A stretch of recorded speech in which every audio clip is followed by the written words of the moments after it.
خوش نصیب بہو اور اللہ کے قریب تر وہ بہو ہوتی ہے کہ جب وہ کسی گھر میں جائے تو اس گھر کی بوڑھی ماں، رلی ہوئی ماں، مشقتوں اور محنتوں سے چور ماں، وہ اماں بن جائے۔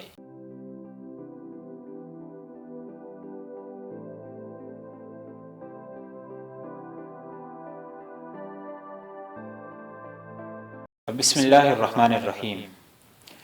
ہر بچی نے بڑے ہونا ہوتا ہے، اس کی شادی ہونا ہوتی ہے اور اس نے ایک دن بہو بننا ہوتا ہے۔ کیا آپ جانتی ہیں کہ ایک اچھی بہو کون سی ہوتی ہے؟ ایک اچھی بہو وہ ہوتی ہے کہ جب وہ اپنے میاں کے گھر جائے تو اس میاں کی بوڑھی ماں، جس نے زندگی بھر محنت مشقت کے ساتھ زندگی گزاری ہوتی ہے، جس نے ہمیشہ دوسروں کی خدمت کا شیوا اپنایا ہوتا ہے، جو ہمیشہ صبح اٹھ کے اپنے بیٹوں کے لیے، اپنے پورے گھر والوں کے لیے ناشتہ بنانا ہوتا ہے،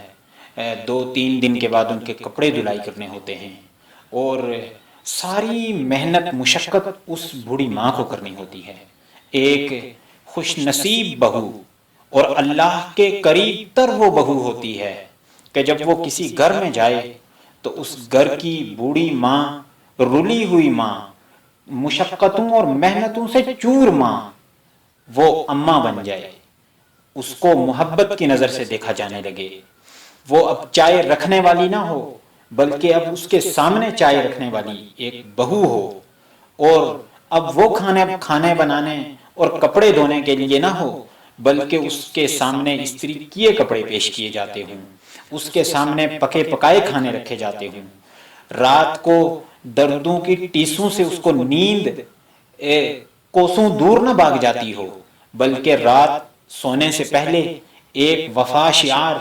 اور وفادار بیٹی بہو کی صورت میں جا کے اس کی ٹانگیں اور اس کے پاؤں دباتی ہو، اس کے سر کی مالش کرتی ہو، اور اس کو اپنے سینے سے لگا کے کہتی ہو کہ اماں، میں نے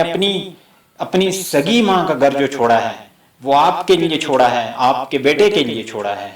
آپ نے زندگی بھر جو مشقتیں اور محنتیں کی ہیں، ان ساری محنتوں کا صلہ انشاءاللہ العزیز میری صورت میں اللہ نے آپ کو دیا ہے۔ میں آپ سے پوری وفا کروں گی، میں آپ سے پوری عزت اور احترام کے ساتھ پیش آؤں گی، اور میں آپ کے سارے کام اپنے ذمہ لیتی ہوں، اور آپ کی تمام جو آنے والی زندگی ہے اس کی تمام مشکلوں کو، اس کی تمام آزمائشوں کو میں اپنے سر پہ لیتی ہوں، کیوں کہ آپ میرے میاں کی امی ہیں، آپ میری امی ہیں۔ امی، آئی لو یو، میں آپ سے پیار کرتی ہوں، میں آپ کے سارے کام اپنے سر لیتی ہوں۔ یقین جانیے، اگر آپ یہ وتیرہ اپنا لیتی ہیں اور آپ اپنی ساس کے لیے اور آپ اپنے میاں کی بہنوں کے لیے اور اس کے رشتہ داروں کے لیے خوشی کا، راحت کا، آرام کا باعث بن جاتی ہیں، اور گھر کے کام کاج میں آپ بڑھ چڑھ کر حصہ لینا شروع کر دیتی ہیں، تو آپ کو معلوم ہے آپ کے بارے میں پھر آپ کے نبی نے کیا فرمایا ہے؟ رسول اللہ نے جنتی عورتوں کی نشانیاں بیان کرتے ہوئے ایک بات ارشاد فرمائی تھی کہ وہ عورت جنتی ہے جو گھر کے کام کاج میں مصروف رہتی ہے۔ تو آپ جنتی عورتوں کی فہرست میں چلی جاتی ہیں۔ یہ کوئی چھوٹی بات نہیں، یہ بہت بڑی بات ہے۔ آپ کوشش کریں کہ آپ سے کبھی بھی آپ کی ساس اور آپ کے سسر کو کوئی شکایت نہ ہو۔ ان لوگوں نے بڑی محنت کر کے اپنی اولاد کو پالا ہوتا ہے۔ یہ ان خوشیوں کے دنوں کے انتظار میں اپنی ساری خوشیوں کو تج کر کے، اپنے سارے آرام کو بے آرامی میں بدل کر اس دن کا انتظار کرتے رہتے ہیں کہ جب ہمارے گھر میں ایک نئی نویلی دلہن آئے گی تو اس دن ہمارے گھر میں خوشی کی صبح ہوگی، اور اس دن ہمارے گھر میں آرام کی صبح ہوگی۔ ان بوڑھوں کی اس توقع کو اور ان ارمانوں کو کبھی بھی آپ